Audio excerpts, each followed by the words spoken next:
The fluorescent lights of the diner buzzed overhead like dying insects, casting a sickly yellow glow across the cracked linoleum floor.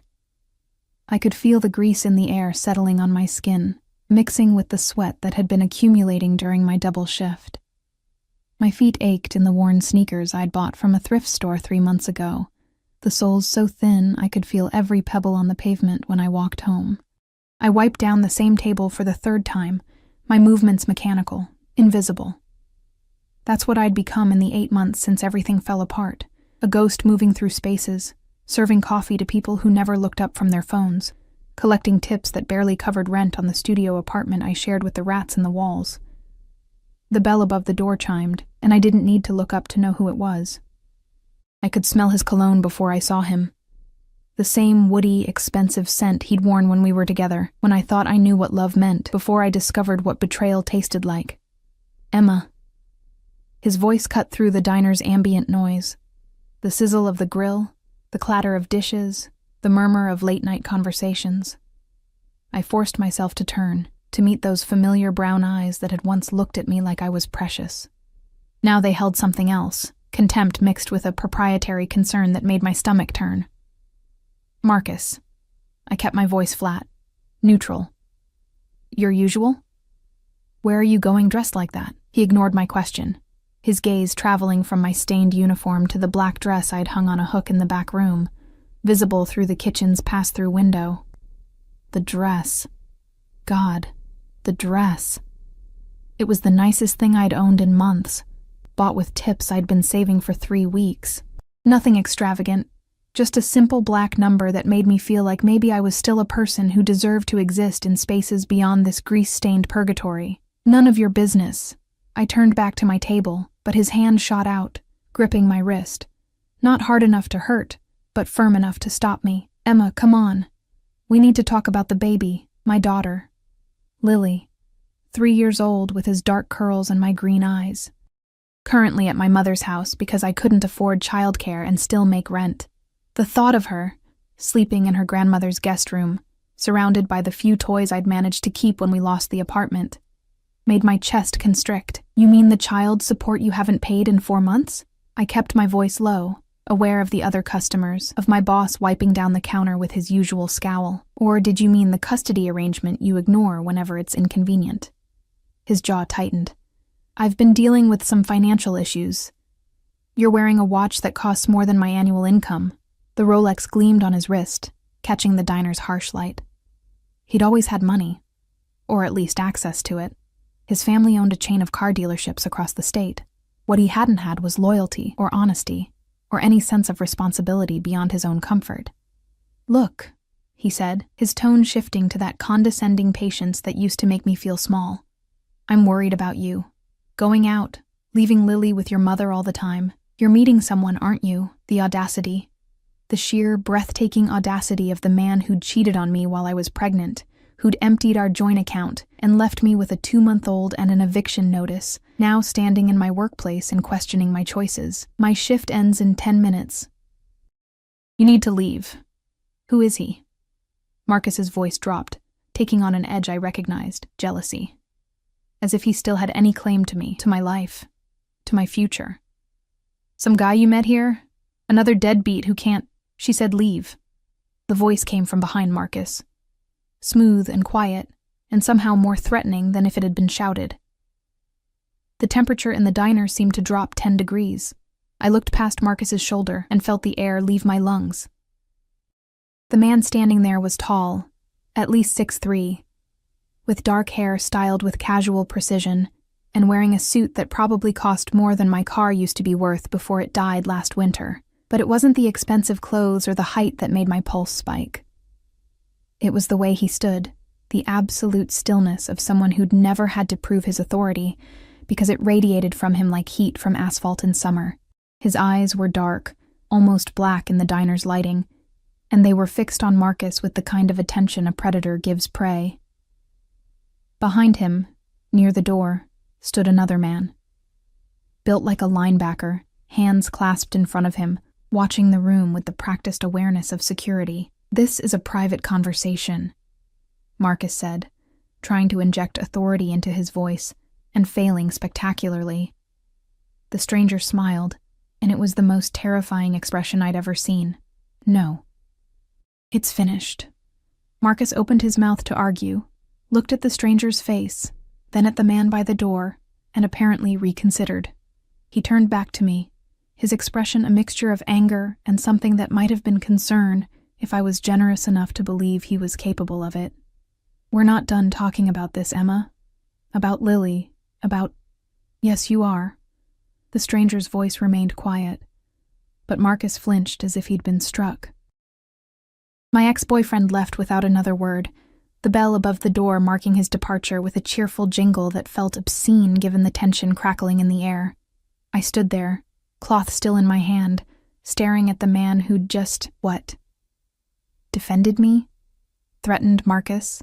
Both? Thank you, I managed, my voice shakier than I wanted. You didn't have to. Your shift ends now. It wasn't a question. I glanced at the clock. He was right. 10 minutes had somehow evaporated during the confrontation. My boss was already counting the register, clearly wanting to close up. Yes, I need to change. Those dark eyes moved over me. Not in the way Marcus had looked at me, with judgment and possession, but with something else. Assessment. Interest. A hunger that made my skin prickle with awareness, and something dangerously close to excitement. The dress, he said, and somehow he'd seen it too, through that kitchen window. Wear it. It should have sounded like a command. It did sound like a command. But there was a question underneath it, a request wrapped in certainty, and I found myself nodding before I'd consciously decided to comply. I grabbed my bag from the back room, changed in the tiny bathroom that smelled like industrial cleaner and desperation, and emerged 5 minutes later feeling simultaneously exposed and powerful. The dress fit perfectly, hugging curves I'd forgotten I had, making me feel like someone other than the exhausted single mother who served coffee for a living. The stranger was waiting near the door, and when I approached, he extended his arm. Not grabbing, not demanding, offering. I'm Alessandro, he said. And his accent carried the faintest trace of something Mediterranean, something that spoke of places far beyond this small Pennsylvania town. Emma. My hand looked pale and small against his suit jacket. I know. The corner of his mouth lifted slightly. The reservation is for 8:30. We should go. Reservation. He'd made a reservation. For me. A stranger who'd walked into a dying diner at 11:45 at night and somehow knew my name. Knew when my shift ended. Knew— How did you— The car is outside. And it was. A black Mercedes S-Class with windows so deeply tinted I couldn't see inside. Idling at the curb where the streetlight had been broken for 3 weeks. The man who'd been standing by the door, his security, opened the back passenger door with practiced efficiency. This was insane. This was dangerous. Every instinct I'd developed over 26 years of life was screaming at me to walk away, to go home to my studio apartment, to call my mother and make sure Lily was sleeping safely. But Alessandro was looking at me with those impossible dark eyes, and his hand was still extended, and I could still smell Marcus's cologne lingering in the diner's stale air, could still hear his voice asking where I was going dressed like that, as if I needed his permission. As if I hadn't earned the right to feel beautiful after everything I'd survived. I placed my hand in Alessandro's and let him guide me into the car. The interior smelled like leather and something subtle and expensive, cedar maybe, with notes of citrus. The seats were heated despite the mild spring night, and I sank into luxury I hadn't experienced in so long it felt like a memory from someone else's life. Alessandro slid in beside me, close enough that I could feel the heat radiating from his body, far enough that I didn't feel trapped. The security guard took the passenger seat, and a driver I hadn't even noticed pulled away from the curb with smooth precision. "You're afraid," Alessandro observed, and it wasn't a question. "I don't know you." My hands were shaking slightly. I pressed them against my thighs, trying to still them. "No, but you're here anyway." He turned to look at me fully, and in the dim light of passing street lamps, his face was all sharp angles and shadows. Why? Because Marcus had looked at me like I was worthless. Because I was tired of being invisible. because something in Alessandro's eyes had seen me, really seen me, in a way no one had in longer than I could remember. "I don't know," I whispered. "Yes, you do." His hand moved, slowly, telegraphing the motion so I could pull away if I wanted. His fingers brushed my jaw, turning my face toward his. "You're here because you're tired of being afraid. Because you want something more than survival." His thumb traced my lower lip, and I felt that touch everywhere, like electricity running through water. "What do you want from me?" The question came out breathless. Alessandro's smile was slow, dangerous, full of promises I couldn't begin to decipher. Everything. The restaurant was the kind of place I'd only seen in magazines, the kind where people didn't list prices on the menu because if you had to ask, you couldn't afford to be there. Soft amber lighting cast everything in a warm glow, and the walls were decorated with what I suspected were original paintings, not prints. A pianist played something classical and melancholic in the corner, the notes floating through air that smelled like expensive wine and fresh flowers. Every head turned when we entered, not toward me, toward Alessandro. I felt the shift in atmosphere, the way conversations paused mid-sentence, the way the maitre d' appeared instantly, materializing like he'd been summoned by Alessandro's mere presence. "Mr. Vitale." The maitre d' gave a slight bow, an actual bow. "Your table is ready." We were led through the main dining room to a section I hadn't even noticed at first, a private area separated by frosted glass panels that obscured us from view while still allowing shadowy glimpses of the restaurant beyond. Our table was set for two, with candles already lit, and a bottle of wine breathing beside crystal glasses that caught the light like trapped stars. Alessandro pulled out my chair, his hand brushing the small of my back as I sat, and that simple touch sent heat racing up my spine. He took the seat across from me, and I was grateful for the table between us because the intensity of his attention was almost overwhelming. The security guard, I still didn't know his name, positioned himself near the entrance to our section, his back to us, but his presence unmistakable. Another man in a similar dark suit appeared briefly, leaning down to whisper something in Alessandro's ear. Alessandro nodded once, dismissive, and the man vanished. "You have questions." Alessandro poured wine into my glass with steady hands. "Ask them." I had 1,000 questions. I had so many questions they were piling up in my throat, threatening to choke me. I picked the simplest one, the most immediate. "How did you know my name?" "I asked your manager 2 days ago." He said it casually, like it was normal to research diner waitresses. "I needed to know what time your shift ended, what days you worked." 2 days ago. He'd been watching me for 2 days, planning this, and I hadn't noticed. The thought should have terrified me. Instead, I felt something else, a dangerous thrill that mixed with the fear, making my pulse race. "Why?" Alessandro took a sip of his wine, considering me over the rim of his glass. "I saw you on Tuesday. You were carrying a tray of coffee cups and one of the customers, a businessman in a cheap suit, snapped his fingers at you. Do you remember?" I did. The memory made my jaw clench. The man had treated me like furniture, like an object that existed solely to serve him. And when I'd brought his coffee 30 seconds later than he wanted, he'd left no tip and complained to my manager. "You didn't flinch," Alessandro continued, his voice dropping lower, more intimate. "You didn't cry, didn't argue. You apologized with a smile that never reached your eyes, and then you went back to work. But for just a moment when you turned away, I saw something else in your face." "What?"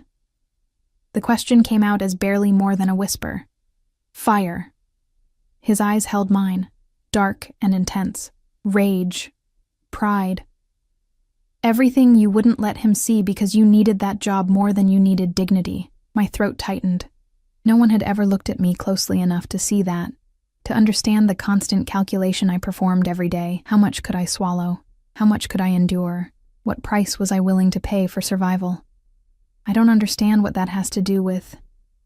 I despise men who treat women as less than they are. The quiet violence in his tone made me shiver. Men like that businessman. Men like the one who came to your workplace tonight. Marcus. He meant Marcus. You know about him too.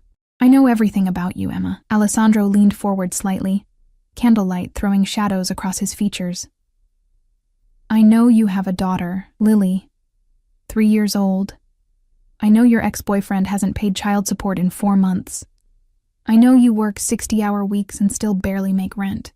I know your car broke down in January, and you've been taking the bus ever since. I know you're 26 years old and you've been invisible for so long you've started to believe that's all you are. Each fact landed like a physical blow. The invasion of privacy should have made me angry, should have sent me running from the restaurant.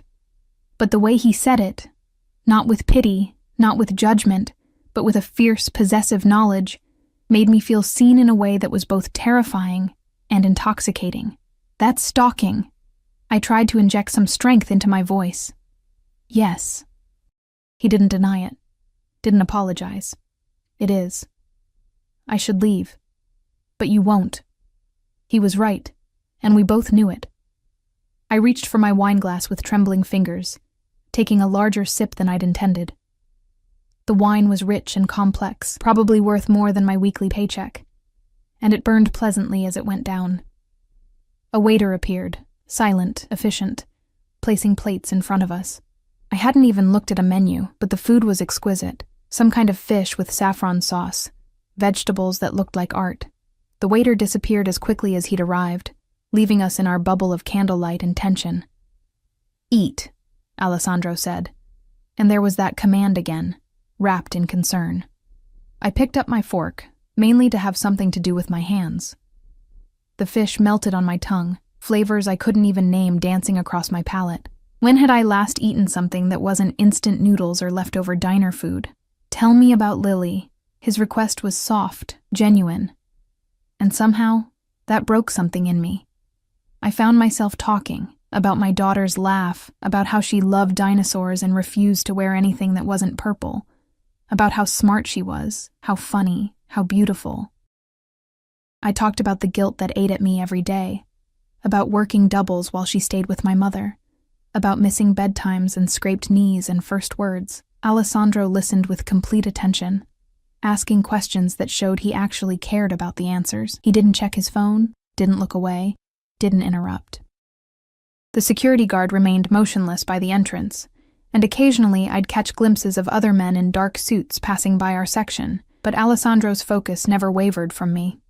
"You're a good mother," he said, when I finally fell silent. My plate somehow empty, though I barely remembered eating. I'm a broke mother who can barely see her own child. You're a mother who works 60 hours a week to provide for her daughter. There's a difference. His hand moved across the table, covering mine. His skin was warm, his grip firm without being constraining. "The money Marcus owes you, I can handle that." I pulled my hand back like I'd been burned. "No, absolutely not. Emma? I don't need your money, I don't even know you." The panic was rising now, reality crashing back in. This is insane. This whole thing is insane. You stalked me. You learned everything about my life. You're offering me money. What do you want? Really? Because men like you don't do things like this without expecting something in return. Alessandro's expression didn't change, but something flickered in his eyes. Approval, maybe, or respect. "You're right." He leaned back in his chair, and for the first time, I got a full sense of the power coiled in his frame, the danger lurking beneath the expensive suit. "I do want something." My heart hammered against my ribs. "What?" "You." The single word hung in the air between us, heavy with implication. "I want you to let me take care of you. I want you to stop working yourself to death in that diner. I want you to be able to see your daughter every day. I want to give you everything you've been denied." In exchange for what? Sex? I tried to sound defiant, but my voice shook. "In exchange for your trust." He paused, his gaze boring into me. "And yes, eventually, if you want me the way I want you, then that too. But I'm not interested in buying you, Emma. I'm interested in keeping you." The possessiveness in those last words should have sent me running. Instead, I felt heat pooling low in my belly. A dangerous attraction to this man who looked at me like I was something precious and breakable, and his. "I don't understand why." It came out plaintive, confused. "Why me?" Alessandro stood, moving around the table with predatory grace. He crouched beside my chair, bringing himself to my eye level, and the proximity made it hard to breathe. He smelled like cedar and something darker, muskier, something that made me want to lean closer. Because when I saw you being treated like nothing, you didn't break. Because when your ex-boyfriend tried to make you feel small tonight, you stood your ground. Because you're raising a daughter alone and working until you collapse and you still have fire in your eyes. His hand came up to cup my face, thumb brushing my cheekbone. Because I looked at you and felt something I haven't felt in 10 years. Want. Need. Hunger. His thumb traced my lower lip again, and this time I couldn't suppress the small sound that escaped me. I'm not a good man, Emma. His voice was rough now, strained. I've done things that would make you run if you knew.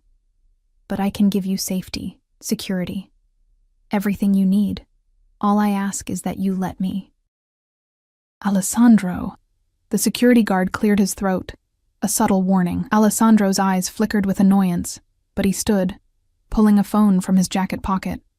He moved a few steps away, speaking in rapid Italian to whoever was on the other end. I caught only fragments, names I didn't recognize, numbers. Something about a shipment. When he returned, his expression had hardened slightly, the dangerous edge more pronounced. I need to handle something. He pulled out his wallet, black leather, thick with cards and cash, and extracted several bills, hundreds, multiple hundreds. He placed them on the table, for the meal, and for a car to take you home. I can't accept. You can, and you will. The command was back, no softness now. My driver will take you wherever you need to go. Tomorrow night, same time, I'll pick you up from the diner. I haven't agreed to see you again. Alessandro leaned down, his lips brushing my ear, and I felt that touch in every nerve ending. Yes, you have. His breath was warm against my skin. You agreed the moment you got in my car, the moment you let me see the real you. You're mine now, Emma. You just don't fully understand what that means yet. He pressed something into my palm, a business card, heavy stock, embossed with a name and a single phone number. Then he was gone, striding out of the private section with his security guard falling into step beside him, leaving me alone with expensive wine, uneaten dessert, and more money on the table than I made in a month. I sat there for a long moment, my hand still tingling where he'd touched me, my whole body thrumming with a dangerous cocktail of fear and desire. The card in my hand read simply, Alessandro Vitale with a phone number beneath. I knew I should throw it away. I knew I should block whatever number he'd used to find me, tell my manager I was being harassed, maybe even call the police. Instead, I tucked the card into my purse, finished my wine, and waited for the driver who appeared exactly 3 minutes later to take me home. The studio apartment felt even smaller when I returned, even more suffocating. I lay in bed staring at the water-stained ceiling, touching my lips where Alessandro's thumb had traced them, wondering what I'd just agreed to, and knowing, with terrifying certainty, that I would see him again tomorrow night. I called in sick the next morning. It was the first time I'd missed a shift in 8 months, and my manager's skeptical grunt told me exactly what he thought of my sudden flu. But I couldn't face that diner, couldn't stand under those fluorescent lights knowing Alessandro might walk through the door, knowing Marcus might come back, knowing everything had shifted in a way I couldn't undo. Instead, I took the bus to my mother's house, a 40-minute ride through neighborhoods that grew progressively nicer, until the houses had actual yards, and the cars in driveways didn't look like they might die at any moment. Lily was in the backyard when I arrived, her purple dress covered in grass stains, her dark curls escaping from the ponytail my mother had attempted. She looked up when the back door opened, and her face split into a smile that made my chest ache. "Mommy!" She launched herself at me with the fearless enthusiasm only a 3-year-old possessed. I caught her, breathing in the scent of her, strawberry shampoo and dirt and something indefinably sweet that was just Lily. This was why I worked 60-hour weeks. This was why I endured Marcus's condescension, and customers who snapped their fingers, and a life that felt like drowning. For these moments when my daughter's arms wrapped around my neck, and her laughter bubbled against my ear. "Hey, baby girl." I held her close, maybe a little too tight. Have you been good for Grandma? She let me have 2 cookies. Lily pulled back, her green eyes, my eyes, sparkling with mischief. And we watched the dinosaur movie 3 times. 3 times? I looked at my mother, who stood on the porch with her arms crossed and an expression that said we were going to talk later. She's very persuasive, Mom said dryly. Emma, can I speak with you inside? I set Lily down, watching as she immediately returned to whatever game she'd been playing with a collection of plastic dinosaurs. My mother led me into the kitchen that smelled like coffee and the cinnamon rolls she baked every Wednesday. Marcus came by yesterday. She didn't waste time. Looking for you. My stomach clenched. What did he say? That he was worried, that you were making bad choices, meeting strange men, neglecting your responsibilities. She paused, studying my face. He seemed genuinely concerned, Emma, almost frightened. Frightened. Marcus, who'd never been afraid of anything except commitment and honesty, had been frightened. The memory of Alessandro's quiet voice, she said leave, and Marcus's rapid retreat played through my mind. He doesn't get to be concerned about my choices. I kept my voice steady. Not after what he did. I agree. My mother poured 2 cups of coffee, sliding one across the counter to me. But I am concerned. You came home at 2 a.m. wearing a dress I've never seen before. And you've been staring at your phone every 5 minutes since you got here. So tell me, who is he? I wrapped my hands around the mug, letting the heat ground me. How could I explain Alessandro? The stalking that should have terrified me but instead made me feel seen. The money. The power. The way he'd looked at me like I was something precious and his. His name is Alessandro. I started with the simplest truth. I met him at the diner. And? Mom's eyebrow rose in that way that had always made me confess my secrets as a child. And he's intense. Wealthy. He wants to help me. Financially, I mean. The silence that followed was deafening. My mother set down her coffee cup with deliberate care. Emma Catherine Morrison, please tell me you're not getting involved with some kind of... She paused, choosing her words carefully with a glance toward the backyard where Lily played. Some kind of arrangement. It's not like that. But even as I said it, I wasn't sure what it was like. He just wants to help. Men don't just do anything, sweetheart. Especially not wealthy men. She reached across the counter, covering my hand with hers. I know things have been hard. I know Marcus left you in an impossible situation. But whatever this is, please be careful. You have Lily to think about, as if I ever stopped thinking about Lily. As if every decision I made wasn't weighed against her needs, her future, her safety. My phone buzzed in my pocket, and I pulled it out despite myself. An unknown number. But I knew who it was before I even opened the message. I hope you slept well. The car will pick you up at 8, no question. No request. Just the assumption that I would comply. That I wanted to comply. I typed back quickly, I'm not at home. I'm with my daughter. The response came immediately, where? I hesitated, my thumb hovering over the screen. Giving him my mother's address felt like crossing a line, like inviting him into the part of my life that was still innocent, still pure. But I'd already given him so much, just by getting in his car, by drinking his wine, by letting him touch my face with such possessive tenderness. I sent the address. I'll pick you up from there. Spend the day with your daughter, 8 o'clock. My mother was watching me with an expression that mixed concern and resignation. He's picking you up here, isn't he, Mom? I want to meet him. Her tone left no room for argument. If this man is going to be in your life, if he's going to be anywhere near my granddaughter, I want to look him in the eye. The thought of Alessandro meeting my mother should have been mortifying. Instead, I felt a strange flutter of something that might have been anticipation. What would he see when he looked at this modest house with its worn furniture and family photos covering every surface? Would he understand where I came from? What I was trying to protect? I spent the day with Lily, pushing aside thoughts of Alessandro and Marcus and money and danger.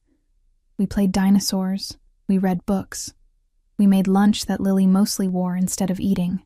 For a few hours, I was just a mother with her daughter, and the world contracted to the size of my mother's backyard.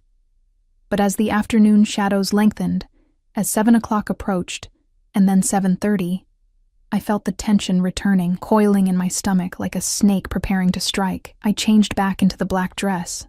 I'd brought it with me, unable to leave it behind, and fixed my hair in my mother's bathroom mirror. The woman looking back at me seemed like a stranger. When had my eyes started holding that mixture of fear and hunger? When had I started looking like someone who would get into a car with a dangerous man and not look back? At 7:55, a black Mercedes pulled up outside my mother's house. I watched from the window as Alessandro emerged, and even from a distance, I could see the way he commanded space.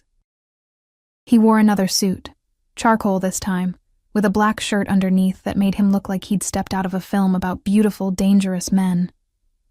The security guard from last night, plus another one I hadn't seen before, flanked him as he approached the front door. My mother reached the door before I could, opening it with the expression she used to wear when I brought boys home in high school. Protective. Assessing. Ready to eviscerate anyone who threatened her family. Mrs. Morrison. Alessandro's voice was respectful, his posture deferential in a way I hadn't seen before. Thank you for allowing me to collect Emma from your home. I didn't allow anything. My mother's tone was cool. My daughter is an adult who makes her own choices, but since you're here, you might as well come in for a moment.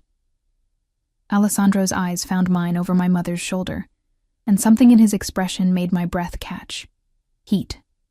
Possession. Relief, as if he'd been worried I wouldn't be here.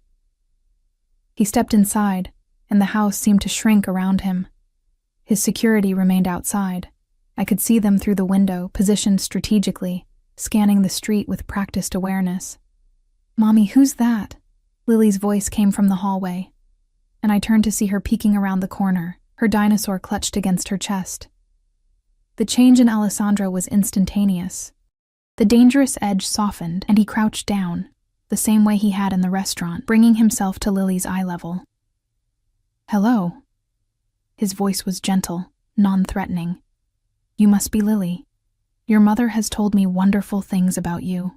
Lily studied him with the brutal honesty only children possess. "You're really tall." "I am." The corner of his mouth lifted. "Is that a Tyrannosaurus Rex?" "It's a velociraptor." Lily said it with the confidence of someone who knew her dinosaurs. "They hunted in packs and were really smart." "I didn't know that. Thank you for teaching me." Alessandro's attention was completely focused on my daughter, and something in my chest twisted painfully at the sight. "Lily, sweetie, go get ready for bed." My mother's voice was firm but kind. "Say goodnight to Mommy." Lily ran to me, and I knelt down to receive her hug, breathing her in one more time. "Be good for Grandma, okay? I love you so much." "Love you too, Mommy." She kissed my cheek, then surprised me by waving at Alessandro. "Bye, tall man." "Goodbye, Lily." He smiled. A real smile, warm and genuine. And I felt something dangerous shift in my chest. After Lily disappeared down the hallway, my mother turned to Alessandro with her arms crossed. "I don't know what your intentions are with my daughter, and frankly, I don't trust men who drive cars that cost more than my house. But Emma is smart, and she's strong, and if she's decided to see you, that's her choice. However," she stepped closer to him, and despite the height difference, she somehow managed to look intimidating. "If you hurt her, if you use her, if you do anything to put her or my granddaughter at risk, you will answer to me. Are we clear?" Alessandro met her gaze steadily. "Crystal clear, Mrs. Morrison, and for what it's worth, I have no intention of hurting Emma. My intention is to give her everything she deserves. We'll see." My mother turned to me, her expression softening. "Call me tomorrow. And Emma, trust your instincts." I kissed her cheek, then let Alessandro guide me outside with his hand on the small of my back. The security guards opened the car door, and I slid inside. Feeling the now familiar embrace of leather and luxury, Alessandro joined me, and the moment the door closed, the atmosphere shifted. We were in our bubble again, separated from the world by tinted windows and the soft purr of the engine. "Your mother is formidable," he said it with respect, almost admiration. "She raised me alone after my father left." I watched the houses blur past as we pulled away. "She knows how to be strong. You learned from her." His hand found mine in the darkness, fingers interlacing. "Lily is beautiful. Thank you." The simple statement felt inadequate for the surge of emotion his words provoked. "I meant what I said to your mother." Alessandro's thumb traced circles on my palm. "I want to give you everything you deserve, Emma. Starting with this." He handed me an envelope, thick, expensive paper, sealed with what looked like a wax emblem. "What is this?" "Open it." My hands shook as I broke the seal. Inside was a letter, formal, legal, and a check. I stared at the number, certain I was reading it wrong, that there couldn't possibly be that many zeros. "This is..." My voice failed. "The amount Marcus owes you in child support, plus interest, plus enough to cover 6 months of living expenses." Alessandro's voice was matter-of-fact, as if he hadn't just handed me more money than I'd seen in my entire life. "Consider it a gift. No strings attached." "Alessandro, I can't." "You can." His hand cupped my face, turning me toward him. "And you will. Because Lily deserves a mother who isn't working herself to death, because you deserve to breathe, because I want you to. The last reason, because I want you to, hung in the air between us, heavy with implication. What do you want from me?" I whispered the same question from last night, desperate for an answer that made sense. Alessandro leaned closer, his lips brushing my temple, my cheekbone, hovering just above my mouth. "I want you to stop fighting me." His breath was warm against my skin. "I want you to let me protect you. I want you to understand that you're mine now, Emma, mine to care for, mine to keep safe, mine." Then his mouth was on mine, and the kiss was nothing like I'd expected. It wasn't gentle or tentative. It was possessive, consuming, a claim and a promise wrapped together.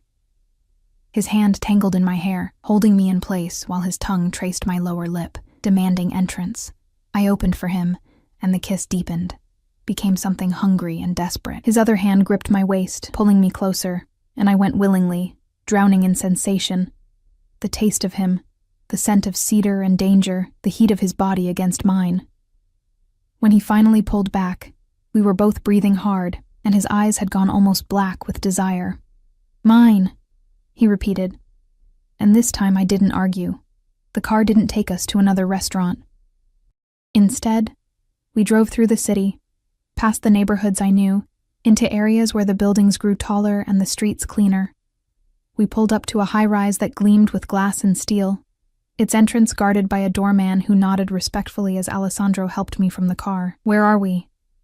My voice sounded small in the cavernous lobby with its marble floors and modern art installations. "Home." Alessandro's hand pressed against my lower back, guiding me toward a private elevator. His security guards remained in the lobby, speaking quietly into phones, their presence a constant reminder of who Alessandro really was. The elevator required a key card to operate, and we rose in silence. 30 floors, 40, 50. My ears popped from the pressure change and I swallowed hard, trying to calm the nervous energy coursing through me. The elevator opened directly into a penthouse apartment that stole my breath. Floor-to-ceiling windows overlooked the city, the lights spreading out like a constellation. The space was modern but warm. Dark hardwood floors, furniture that looked custom-made, artwork that I suspected was worth more than everything I'd owned in my entire life combined. "Alessandro." I turned to find him watching me, his jacket discarded, his shirt sleeves rolled up to reveal forearms corded with muscle. "I shouldn't be here. Where should you be?" He moved closer, predatory and patient. "In your studio apartment with the rats? Working another double shift, pretending you don't feel this between us?" He was right. And I hated that he was right. I could feel it. The pull between us, magnetic and inevitable. Every time he looked at me, every time he touched me, I felt myself falling deeper into whatever this was. "I don't understand what you want from me." The words came out plaintive, confused. "You say you want to take care of me, but men like you don't do that without expecting something in return. So tell me, what's the price, Alessandro? What do I owe you for the money, for the attention, for all of this?" His jaw tightened, and for a moment, I saw something dark flash in his eyes. Anger, maybe, or hurt, that I'd reduced what he was offering to a transaction. "Come here." It wasn't a request. I should have refused, should have demanded he take me home. But my feet carried me forward until I stood close enough to feel the heat radiating from his body, close enough to see the way his pupils had dilated. "The price," he said, his voice low and dangerous, "is your honesty. I want you to stop pretending you don't want this. I want you to stop lying to yourself about what you feel when I touch you." His hand rose, fingers trailing along my jaw, down my neck, tracing the line of my collarbone exposed by the dress. Everywhere he touched left fire in its wake. "I want you to admit that when your ex-boyfriend looked at you like you were nothing, part of you wanted me to do more than make him leave. Part of you wanted me to hurt him forever, making you feel small." My breath caught because he was right. I had wanted that. In some dark corner of my soul I didn't like to examine, I'd wanted Alessandro to make Marcus feel the fear I'd lived with for months. "I want you to stop working at that diner." His other hand found my waist, pulling me flush against him. "I want you to move into a place where Lily has her own room, where you don't have to choose between paying rent and buying food.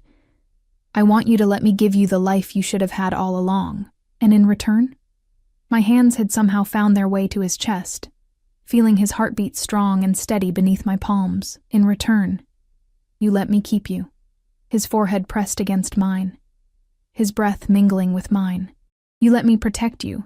You trust me when I say that no one will ever make you feel worthless again. You understand that from the moment I saw you, you became mine, and I don't let go of what's mine." The possessiveness should have scared me. It did scare me, but it also made something deep inside me unclench, some knot of tension I'd been carrying for so long.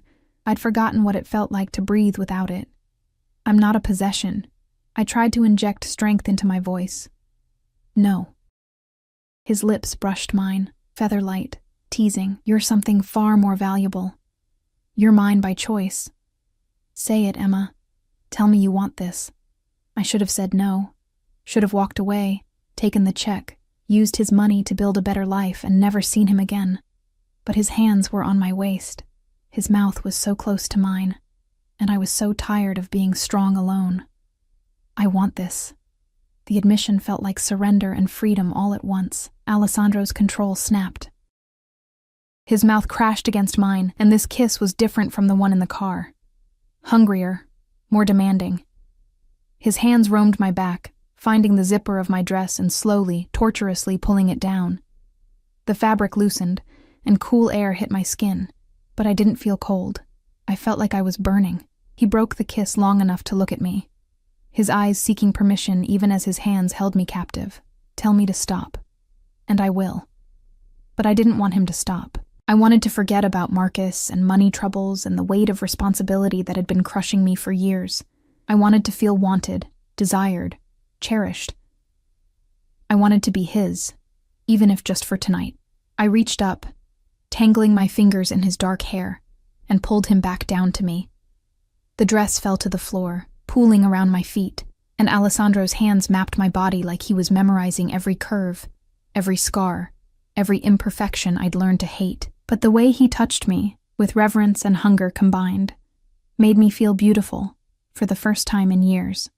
He lifted me easily, my legs wrapping around his waist, and carried me through the penthouse to a bedroom that was all dark wood and soft lighting.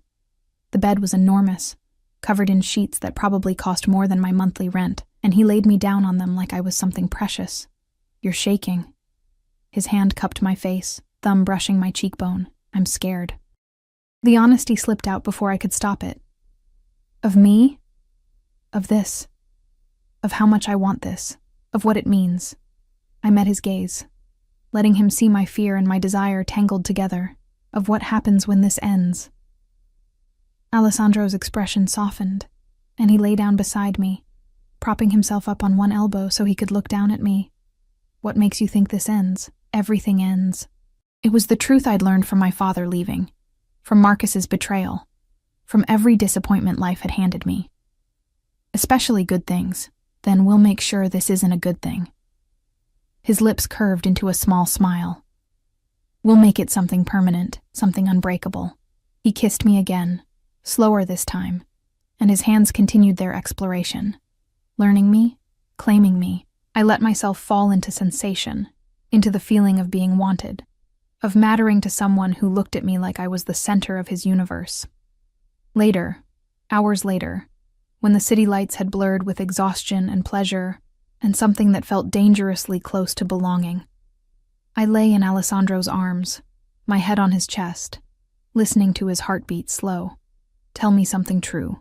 My fingers traced patterns on his skin. Something you don't tell anyone else. He was quiet for so long I thought he might not answer.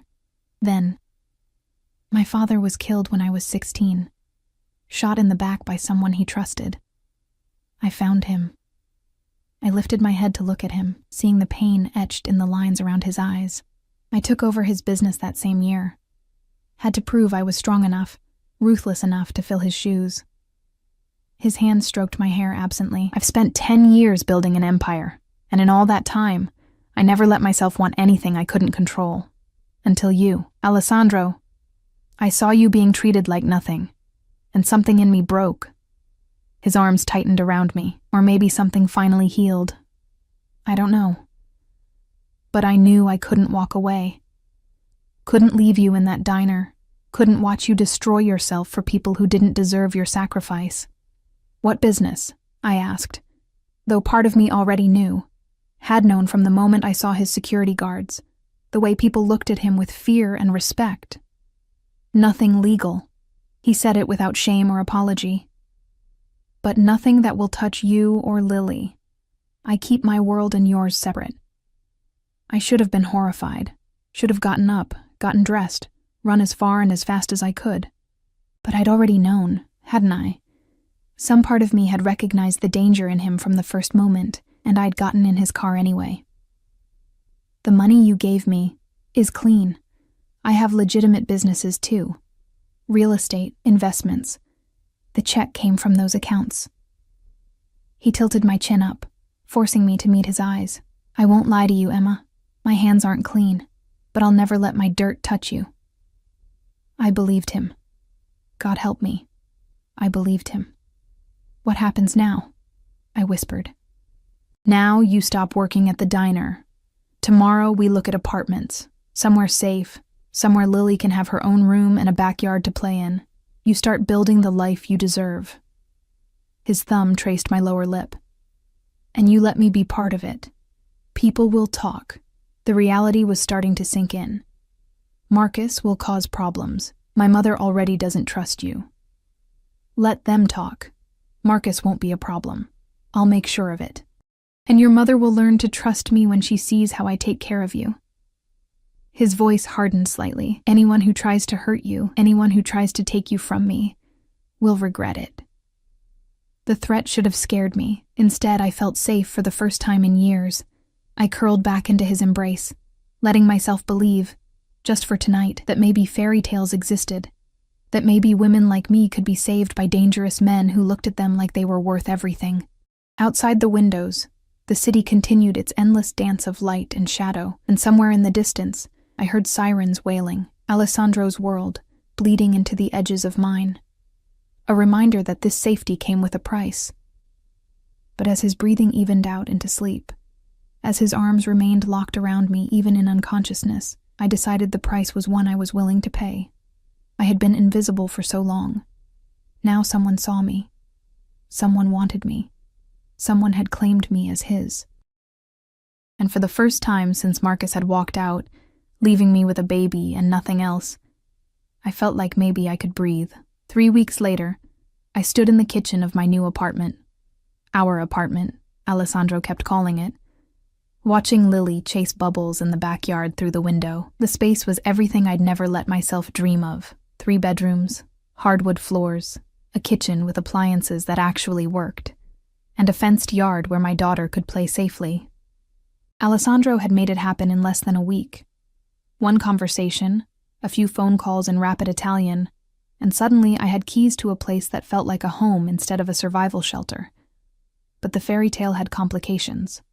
Marcus had shown up at the diner 4 days after Alessandro gave me the check, before I'd had a chance to quit, before I'd moved, when I was still trying to process everything that had happened. He'd been different that night, nervous, looking over his shoulder like he expected something terrible to emerge from the shadows. "Emma, we need to talk."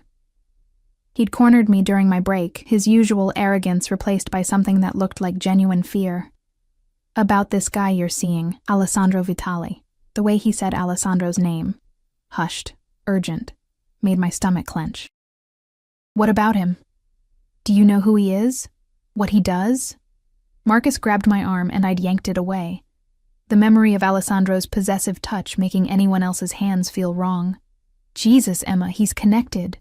Like, seriously connected. The Vitale family doesn't just own restaurants and real estate. They control half the illegal operations on the East Coast." I'd known. Of course I'd known. But hearing it said out loud, hearing the fear in Marcus's voice, made it real in a way it hadn't been before. "That's not your concern anymore. He came to see me." Marcus's voice dropped to barely above a whisper. 2 days ago, him and 2 guys who looked like they could break me in half. He told me that if I ever contacted you again, if I ever came near you or Lily, if I ever so much as thought about causing you problems, I'd regret it. Emma. He wasn't making idle threats. I could see it in his eyes. Part of me, the part that had endured months of Marcus's neglect and broken promises, felt a savage satisfaction. But another part, the part that was a mother, that needed to think about Lily's safety, felt ice-cold fear spreading through my veins. "Did he hurt you?" "No. But he made it very clear he could." Marcus looked at me with something that might have been genuine concern. "I'm going to pay the child support, all of it, regularly, whatever he wants.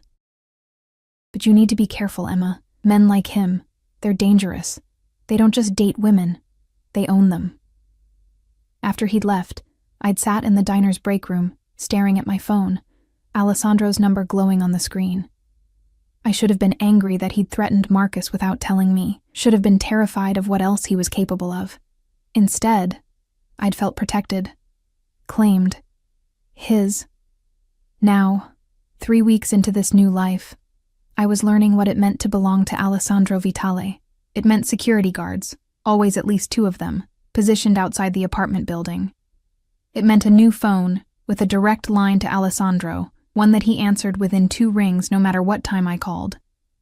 It meant never worrying about money, about bills, about whether I could afford to buy Lily the purple sneakers she wanted, but it also meant rules. I couldn't go anywhere without telling Alessandro first. Couldn't take Lily to certain neighborhoods. Couldn't answer the door without checking with security. Couldn't live my life without the constant awareness that I was under surveillance. Not by enemies, but by the man who'd claimed me as his. The gilded cage, I'd started calling it in my head. Beautiful, comfortable, safe, but still a cage. The sound of the front door opening pulled me from my thoughts. Alessandro's voice carried through the apartment, speaking Italian into his phone, his tone clipped and authoritative. He appeared in the kitchen doorway moments later, ending the call and pocketing his phone, his dark eyes finding me immediately. "Cara." The endearment rolled off his tongue like honey. "You look troubled." I'd learned he could read me like a book, could sense my moods before I'd fully processed them myself. It was unnerving and comforting in equal measure.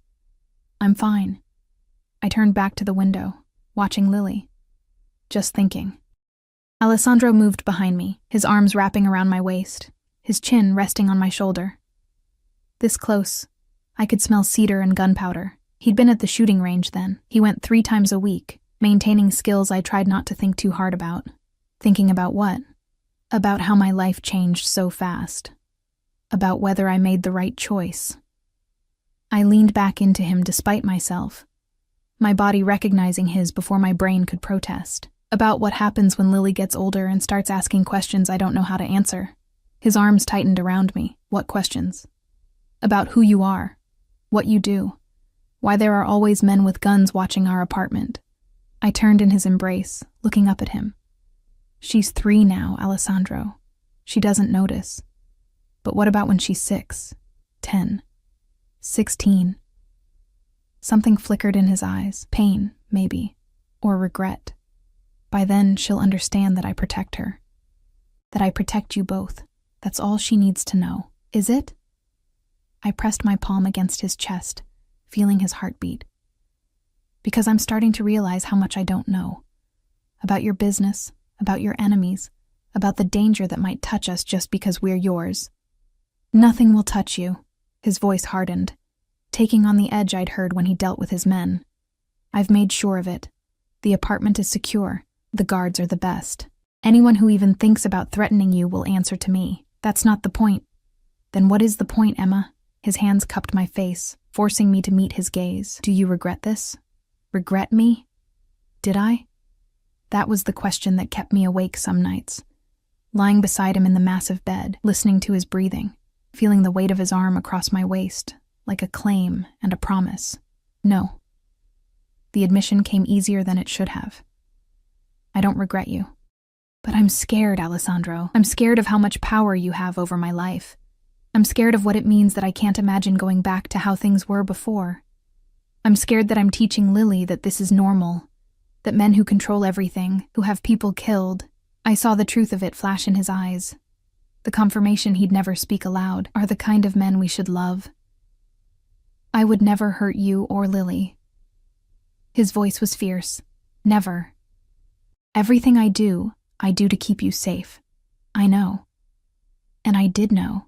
Could feel the truth of it in every possessive touch, every overprotective rule, every time he looked at me like I was the most precious thing in his dangerous world. But that doesn't make this less terrifying.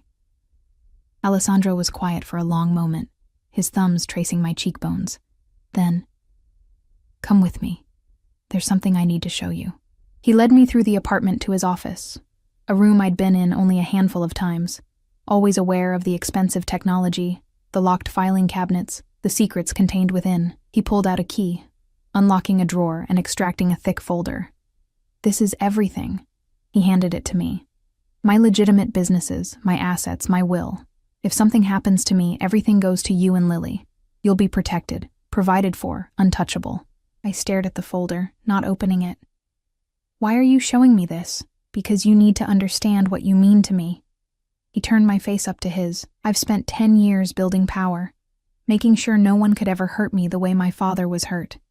I've been ruthless, cold, alone, and then I saw you, and everything I'd built suddenly had a purpose beyond survival. You and Lily. You're what I'm protecting. You're why I do what I do. Alessandro, I love you. The words hung in the air between us, raw and honest and terrifying. I've loved you since the moment I saw fire in your eyes while you smiled at a man who treated you like nothing. I love your strength, your sacrifice, your fierce protection of your daughter. I love that you challenge me, that you're scared but you're here anyway. I love you, Emma, and I will spend the rest of my life making sure you never regret choosing me. Tears blurred my vision. No one had ever said those words to me. Not Marcus, not anyone. I'd started to believe I was unlovable, that I was only worth what I could provide, what service I could render. I love you too. The words came out choked, broken. God help me, I do. Even though I'm terrified, even though I don't understand your world, even though I know I should run, I love you. Alessandro kissed me then, deep and possessive and tender all at once. And I kissed him back with everything I had. All my fear and hope and desperate need to believe that fairy tales could exist in the real world, even if they came wrapped in danger. When we finally broke apart, both breathing hard, he pressed his forehead to mine. Marry me. I pulled back, certain I'd misheard. What? Marry me, Emma. He said it again, stronger, more certain. Not because I need to own you more completely. You're already mine. But because I want the world to know it. Because I want Lily to have my name and my protection legally. Because I want to wake up every morning for the rest of my life knowing you chose me. It was insane. We'd known each other for less than a month. I barely understood his world. There were 1,000 reasons to say no. But when I looked at him, at the dangerous, powerful man who'd seen me when I was invisible, who'd given me safety when I was drowning, who loved my daughter like she was his own, I couldn't find a single reason that mattered more than the way my heart leaped at the thought of being his forever. Yes. The word came out as barely more than a whisper. Yes. I'll marry you. Alessandro's smile was radiant, transforming his usually severe features into something boyish and beautiful. He kissed me again, and I felt him reach into his pocket, felt something cool slide onto my finger. I pulled back to look at my hand and gasped. The ring was stunning, a deep blue sapphire surrounded by diamonds, set in platinum. It caught the light and threw it back in brilliant sparks, beautiful and substantial, and utterly unlike anything I'd ever imagined wearing. It was my mother's. Alessandro's voice was soft. The only thing I have left of her. She'd want you to have it. I couldn't speak around the lump in my throat, could only throw my arms around his neck and hold on while tears streamed down my face. Tears of joy and fear, and overwhelming gratitude for this impossible, dangerous, perfect love. A knock on the office door interrupted us. One of Alessandro's men, Giovanni, the one who usually drove us, stood in the doorway with his phone in hand. "Boss, we have a situation." Alessandro's demeanor shifted instantly, the tender lover replaced by the commanding presence I'd only glimpsed. What kind of situation? The Carmichael crew. They're making noise about territory. Specifically, they're asking about the girl. Giovanni's eyes flicked to me, apologetic. About Emma. I felt Alessandro's entire body tense, felt the danger radiating from him like heat. "Handle it. I want names, locations, everything. And double the security here. No one gets within a block of this building without my knowing about it." "Already done, boss."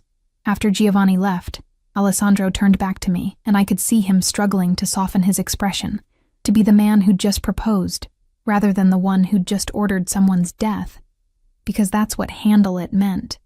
I was learning to understand the language of his world. "You're in danger because of me." It wasn't a question. "You're protected because of me," he corrected, his hands gripping my shoulders. "There's a difference. These people, they're testing boundaries, trying to find weakness. They won't find it. You and Lily are untouchable, Emma. I promise you that." I wanted to argue, to point out that being untouchable meant living in a fortress, meant security guards and restricted movements, and the constant awareness of threats. But when I looked into Alessandro's eyes, I saw the truth. This was his world, and I'd chosen to enter it. For better or worse, I was his now, and his protection came with his dangers. "What do we tell Lily?" I glanced toward the backyard, where my daughter still played, oblivious to the violence swirling at the edges of her world. "We tell her we love her. We tell her she's safe. We tell her that sometimes the best families are the ones we choose, not the ones we're born into." Alessandro pulled me close, his arms creating a shield around me. "And we make sure that every day of her life, she knows she's cherished." I leaned into him, letting myself believe in the safety of his embrace, letting myself trust that his love was stronger than his dangers. That evening, we sat in the backyard together, Alessandro, Lily, and me. My daughter climbed into Alessandro's lap without hesitation, showing him her collection of rocks she'd found, and he listened with complete attention, asking questions about each one, treating her discoveries like they were treasures. Watching them together, watching this dangerous man be gentle with my child, I felt something settle in my chest. Maybe our family wasn't traditional. Maybe our love story had started with stalking and money and threats. Maybe our future would always have shadows lurking at its edges. But it was ours. We'd chosen each other, me with my wounds and my daughter, him with his darkness and his empire. We'd built something beautiful from broken pieces, and I was done apologizing for it. Later, after Lily was asleep in her purple bedroom, Alessandro and I stood at the window overlooking the city, his arms wrapped around me from behind, the sapphire on my finger catching the light. And he pressed a kiss to my temple. "No regrets?" he murmured against my skin. I turned in his arms, rising on my toes to kiss him, tasting my answer on his lips before speaking it aloud. No regrets. Not anymore. And as the city lights spread out before us like a sea of stars, as Alessandro held me like I was precious and his and forever, I finally understood what it meant to be seen, to be chosen, to be loved by a man who would burn the world down to keep me safe. This was my fairy tale. Dark and dangerous, and absolutely real, and I wouldn't change a single thing.